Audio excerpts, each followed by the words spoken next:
Então, imagine que você já tem o seu hardware, certo?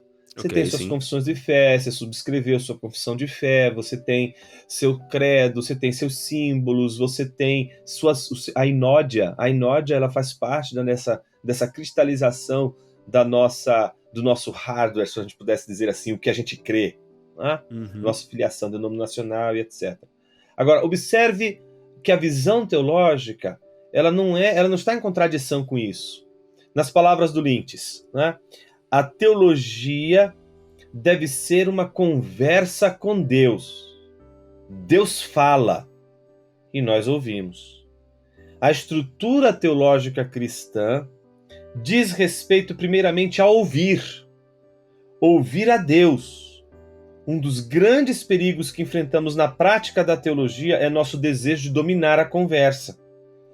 Geralmente caímos nessa tentação quando estabelecemos limites conceituais ilegítimos ao que Deus pode dizer e de fato disse na palavra.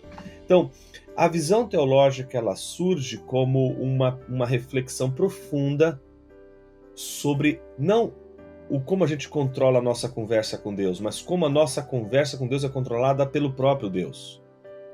A visão teológica, portanto, ela deve ser sensível às Escrituras, e esse é um dos pontos fortes do evangelicalismo, né? A ideia de você ouvir profundamente as Escrituras ao ponto de a sua visão teológica ser modelada por princípios que não são meramente seus, né? Ou seja, eu não estou pensando e processando o mundo como eu gostaria de processar com a minha própria visão de mundo.